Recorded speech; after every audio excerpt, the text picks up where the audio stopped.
දවසක් ඔයාලා හැම දිනෙකටම මේ වීඩියෝ එක මම අද අරගෙන ආවේ ඔයගොල්ලොත් එක්ක කතා කරන්න. අපි කොහොමද බබෙක්ව එක තැන ඉඳන් තනියෙන් කන්න පුරුදු කරන්න කියලා. ඉතින් මගේ වීඩියෝස් බලන ගොඩක් දෙනෙක් දන්නවා මගේ බබා ගොඩක් වෙලාවට තනියෙන් එක තැනක ඉඳගෙන කන බබෙක්. ඒ නිසාම මගෙන් ගොඩක් දෙනෙක් අහනවා කොහොමද මේ විදියට කන්න බබාව පුරුදු කරගත්තේ කියලා. ඒ නිසාම තමයි මං හිතුවේ මේ වීඩියෝ සීරීස් එක ඔයගලන්ට අරගෙන එන්න. මොකද මම මගේ බබාව මේ විදියට කන්න හුරු කරන්න පාවිච්චි කරපු ටිප්ස් ඔයාලත් එක්ක ෂෙයා කරගන්න. ඒ වගේම තමයි ඉතින් බබෙක් මේ විදියට තනියෙන් එක තැනක ඉඳලා කනවා නම් අම්මා කෙනෙක් විදියට අපි හැමෝටම හරි ලේසි. දවසේ වැඩ ටික මැනේජ් කරගන්න, අපිට කෑම ගන්න, ඒ වගේම එළියට ගියොත් අවුටින් එකකට, පාටි එකකට, වෙඩින් එකකට වගේ ගියොත් ඒත් බබා ඒ විදියට තනියෙන් කෑම ගන්නවා නම් ඇත්තටම හරිම ලේසි අපිට අපේ වැඩ ටික කරගන්න. ඒ නිසාම ඉතින් ගොඩක් අම්මලා කැමති අපේ බබාලා ඒ විදියට තනියෙන් කෑම ගන්නවා නම්. ඒ නිසාම මේ වීඩියෝස් ටික අරගෙන ආවා. ඉතින් මං හිතනවා ඔයගොල්ලෝ හැමෝටම වැදගත් වෙයි කියලා. වීඩියෝස් 4කට වගේ මං අරගෙන එන්න බලාපොරොත්තු වෙනවා. මේ ඔක්කොම ටිප්ස් ටික නැත්තම් මේ වීඩියෝ එක ගොඩක් දික් වෙන නිසා. අපි මුලින්ම බබාට තනියෙන් කෑම කවන්න යන ස්ටෙප්ස් වලදී පළවෙනි ස්ටෙප් එක තමයි බබාට කෑම කන්න නිශ්චිත ස්ථානයක් සූදානම් කරගන්න එක. ඉතින් අපි මේක අනිවාර්යයෙන්ම කරන්න ඕනි දෙයක්. මොකද නැත්තම් බබා දන්නේ බබා හරියටම කන්න ඕනි කොතනද කියන එක. ඉතින් දැන් සමහර වෙලාවට අපි කෑම පිඟානක් බෙදාගෙන බබාව එළියේ ඇවිද ඇවිදව කවනවා. ඇත්තටම මෙහෙම කරනකොට බබා හිතනවා දැන් මේ කෑම කනවා කියන එක එක තැනක ඉඳගෙන කරන්න ඕනි දෙයක් නෙවෙයි. එයාට ඕනි දෙයක් කර කර කන්න පුළුවන්. මොකද එයා දන්නෙත් නෑ කන දේවල් අම්මා කටට දානවා බබා කනවා. ඉතින් මෙහෙම නැතුව අර කෑම වලට ආදරය කරමින් කෑම ගන්න පුරුදු කරන බබෙක් විදියට අපි බබාව හුරු කරන්න ඕනේ. ඉතින් ඇත්තට මේ නිසා මේ නිශ්චිත ස්ථානයක් කියන එක හරිම වැදගත්. එතකොට මෙතනදී අපිට පුළුවන් බබාට කෑම දෙන්න තෝරගන්න අපේ කිචන් එක. එතකොට අපි උයන ගමන් අපි කිචන් එකේ වැඩ කරන ගමන් බබාට කෑම කන්න දෙන්න පුළුවන්. එහෙම නැත්තම් සාමාන්‍යයෙන් අපේ කෑම මේසය ඩයිනින් ඒරියා එක පාවිච්චි කරන්න පුළුවන්. නැත්තම් අපිට පොඩි වෙනසකටත් එක්ක බබත් එක්ක ගාඩන් එකේ කෑම ගන්න පුළුවන්. හැබැයි කොයි වෙලාවකවත් බබාගේ ඩයිනින් ඒරියා එක බෙඩ්රූම් එකට අරගෙන යන්න එපා. මොකද එතකොට බබාලා පුරුදු වෙනවා කෑම පිඟාන අරගෙන බෙඩ් එකට යන්න සහ බෙඩ්රූම් එකේ ඉඳගෙන කන්න. ඉතින් එතකොට ඒක හොඳ නැහැ බබෙක්ට ඉස්සරහට පුරුදු වෙන්න. ඉතින් දැන් මෙතනදී මෙහෙම දැන් නිශ්චිත ස්ථානයක් කිව්වහම අපි දන්නවා දැන් කොටස් දෙකක බබාලා ඉන්නවා මෙතනදී. මොකද දැන් මාස 6ෙන්ම කෑම පටන් ගන්න බබෙක් සහ ටිකක් කල් අර වෙනස් විදිවලට කෑම කන්න පුරුදු වෙලා දැන් අපිට ඕනි බබාව එක තැන ඉඳන් කවන්න පුරුදු කරන්න. මෙන්න මේ වගේ බබාලා කොට්ටාශ දෙකක් ඉන්නවනේ.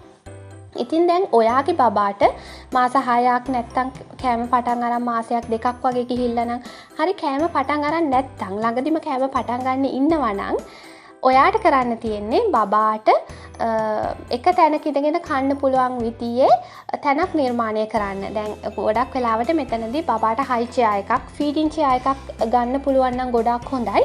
මොකද එතකොට බබාව චෙයා එකේ තිබ්බ අපි බබාට කැව්වා. අපි එක්ක කිචන් එකේ නැත්තම් ඩයිනින් ඒරියා එකේ නැත්තම් ගාඩන් එකට ගෙනහිල්ලා අපිට පුළුවන් බබාට කවන්න. ඒක හරිම ලේසි. සහ බබාව අර එක තැන ඉඳන් කන්න පුරුදු කරන්න රූටින් එක කන්ටිනියු කරන්න පුළුවන් ඒ වගේ දෙයක් එක්ක. එතකොට හරිම ලේසි. දැන් මගේ එක්ස්පීරියන්ස් එක කියනවා නම් මගේ බබාට මං කවන්න පටන් ගත්ත දවසේ ඉඳලාම බබා අද වෙනකන් කන්නේ ෆිනිෂ් චෙයා එකේ ඉඳන් චෙයා එකේ තියලාම තමයි කැව්වේ.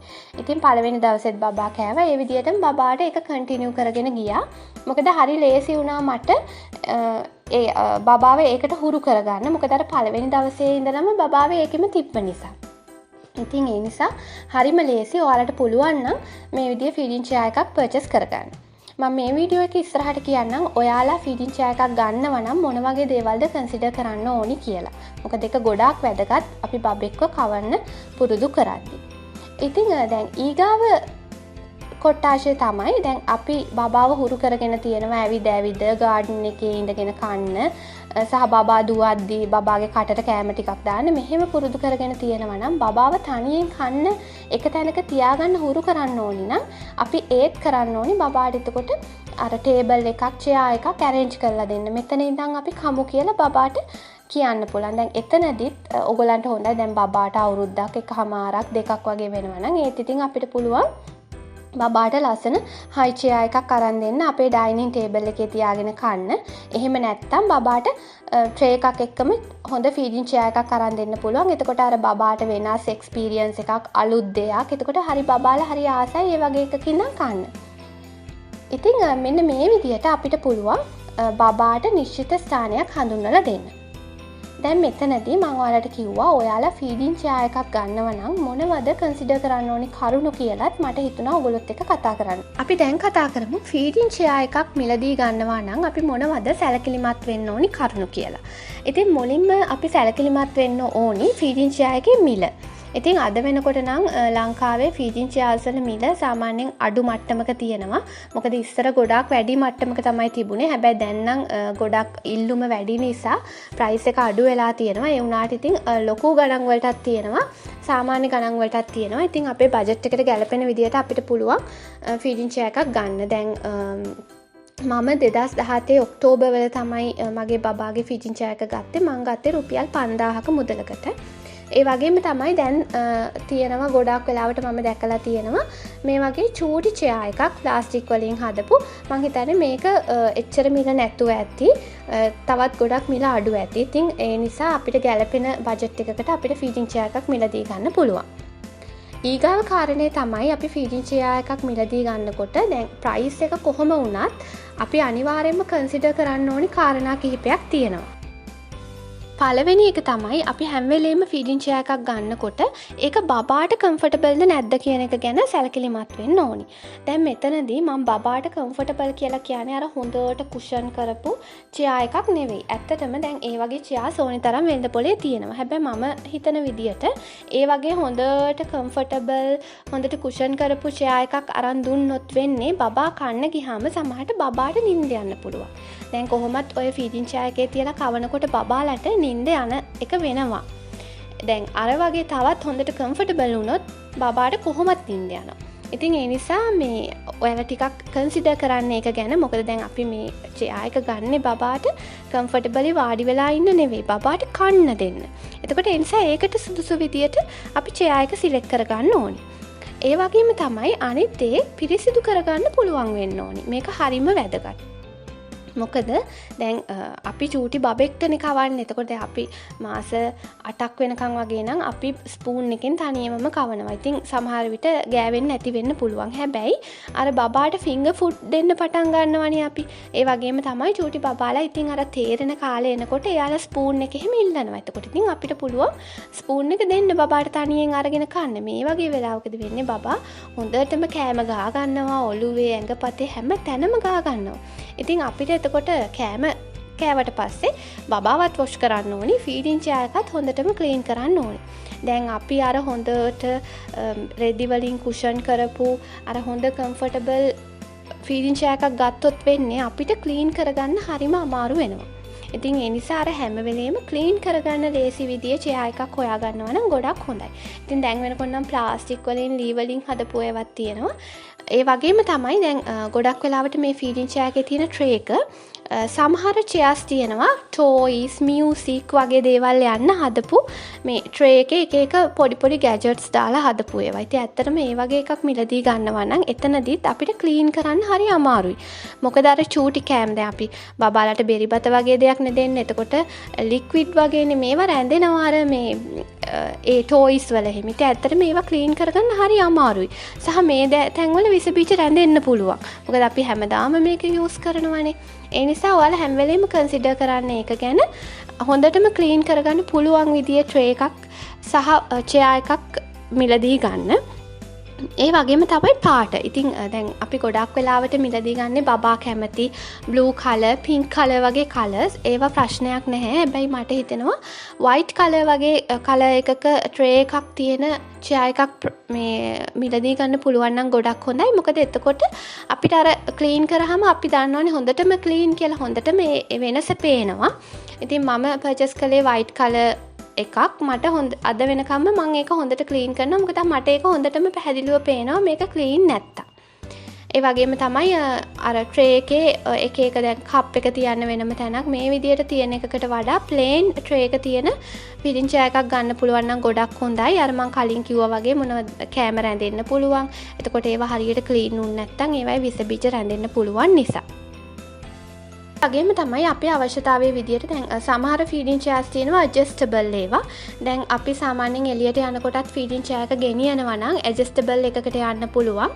එහෙම නැත්නම් ඇඩ්ජස්ට් කරන්න ඕනේ නැති එකකට යන්න පුළුවන්. ඉතින් දැන් මම නම් ගොඩක් වෙලාවට බබාට අවුරුද්දක් වගේ වෙනකම් කොහේ ගියත් ඒ කියන්නේ රැයක් නවතින්න යනවා නම් අනිවාර්යෙන් බබාගේ චෙයා එක අරගෙන ගියා. එතකොට මට හරි ලේසි බබාට කවන්න. ඒ නිසා ඉතින් අර ඒ වගේ අරගෙන යන කෙනෙක් ඉන්නවා නම් ගොඩක් හොඳයි ඇඩ්ජස්ට් කරන්න පුළුවන් නවලා අපිට කොහේ හරි ගෙනියන්න පුළුවන් විදිහේ චෙයා එකක් ගන්නවා නම්. ඒ වගේම තමයි දැන් අපිට පුළුවන් සමහර චෙයාස් වල වීල්ස් තියෙනවා සමහර ඒවා නැහැ. එතකොට තමන්ගේ අවශ්‍යතාවය අනුව මේ වීල්ස් තියෙන එකක් ගන්න. ඉතින් අර බබාව තැනින් තැනට අරගෙන යනවා නම් ඒ කියන්නේ කන්න දැන් කිචන් එකේ ඉඳලා අපි බබාට කන්න දෙනවා ඩයිනින් ඒරියා ගාඩන් එකට මේ වගේ තැන් වලට එක්කන් යනවා නම් අපිට වීල්ස් තියෙන එකක් ගන්න පුළුවන්. එතකොට හරි ලේසියෙන් අපිට බබාව මූව් කරන්න පුළුවන් නිසා. අනිත් වැදගත්ම කාරණේ තමයි බබාට සේෆ්ට කියන එක මේ චෙයා එක. මොකද සමහර වෙලාවට ලොක්ස් දාන්න තියෙනවා ඇඩ්ජස්ටබල් ඒවා ඒ වගේම වීල්ස් තියෙන ඒවා තියෙනවා මේ දේවල් වල මේ හැම එකක්ම ලොක් වෙනවද කියලා අනිවාර්යයෙන්ම බලන්න ඕනි. මොකද එකක් හරි ලොක් වුනේ නැත්නම් බබා චෙයා එකත් එක්ක වැටෙන්න පුළුවන් බබාව ලිස්සලා යන්න පුළුවන්. මේ නිසා අපි අනිවාර්යයෙන්ම පර්චේස් කරන්න කලින් මේ හැම ලොක් එකක්ම හරියට වැඩ කරනවද මේ දේවල් ගැන සැලකිලිමත් වෙන්න ඕනිමයි. ඉතින් ටිකක් ලොකු බබෙක් නම් අපිට අනිවාර්යයෙන්ම ෆීඩින් චෙයා එකක් ගන්න ඕනේ නැහැ. එයාට අපිට ටේබල් එකකට arrange කරලා දෙන්න පුළුවන්. පොඩි බබෙක් වුණත් දැන් අපිට මිලදී ගන්න පුළුවන්. මේ අපේ සාමාන්‍යයෙන් ටේබල් එකකටම බබාව තියන්න පුළුවන් එක එක පොඩි තියෙනවා උපකරණ. ඉතින් මේ දේවල් මිලදී අරගෙන අපිට බබාව ඒ ටේබල් එකටම සෙට් කරගන්නත් පුළුවන්. ඉතින් මේ විදිහට දැන් අද වෙනකොට ගොඩක් නවීන උපකරණ තියෙනවානේ. ඉතින් ඔයාලට පුළුවන් මේ දේවල් ගැන හොයලා බලන්න. අනිවාර්යයෙන්ම අපි බබාට අර නිශ්චිත ස්ථානයක් කන්න හදලා දෙන්න පුළුවන් නම් හරිම ලේසි අපිට බබෙක්ව පුරුදු කරන්න සහ ඒ ස්ථානය හරිම හොඳ වෙන්න ඕනි. ඒ කියන්නේ දැන් අවුල් වෙච්ච බඩු ගොඩක් පිරිච්ච මේ වගේ තැනක් නම් ඉතින් අපිත් කැමති නැහැ. ඒ වගේ තැනක ඉඳන් කැම කන්න බබෙකුත් කැමති නැහැ. ඒ නිසා හරි පිළිවෙලට නිදහසේ කැම කන්න පුළුවන් තැනක් බබාට ලෑස්ති කරලා අනිවාර්යයෙන්ම දිය යුතුමයි. ඉතින් මේ වීඩියෝ සීරීස් එකේ මම ඔයාලට අරගෙන එන ටිප්ස් ටික ඕගලන්ට හරියට කරන්න පුළුවන් නම් ඔයාගේ බබත් එක්ක අනිවාර්යයෙන්ම ඔයාට පුළුවන් වෙයි ඔයාගේ බබාව එක තැන ඉඳන් තනියෙන් කන බබෙක් විදියට හුරු කරගන්න අනිවාර්යෙන් පුළුවන් වෙයි. මොකද මම මේ හැම ටිප් එකක්ම යූස් කරා සහ ඒවා සාර්ථක වුණා. ඉතින් මේ වීඩියෝ එක මම හිතනවා ඔයාලට වැදගත් වෙන්න ඇති කියලා. ඊටු ටිප්ස් ටික මම පුළුවන් තරම් ඉක්මනට ඔයගලන්ට අප්ලෝඩ් කරන්නම්. මම හිතනවා ඩේලි වීඩියෝ එකක් අප්ලෝඩ් කරන්නම් මේ සීරීස් එකේ. ඉතින් එතකොට හරි ලේසියිනේ ඔයගලන්ට මේකත් එක ඉන්න. ඒ වගේම තමයි අපිව subscribe කරන්න, අපිත් එක්ක එකතු වෙන්න bell button එක click කරන්න. එතකොට අපි වීඩියෝ එකක් දාපු ගමන්ම ඔයාලට notification එක එනවා. හරි ලේසියෙන් දැනගන්න පුළුවන්. ඉතින් ඊගාව වීඩියෝ එකත් එක්ක හමු වෙමු. මම හෙට අනිවාර්යයෙන්ම මේ වීඩියෝ එක දානවා. ඉතින් සුබ දවසක් ඔයාලා හැම දිනෙකටම.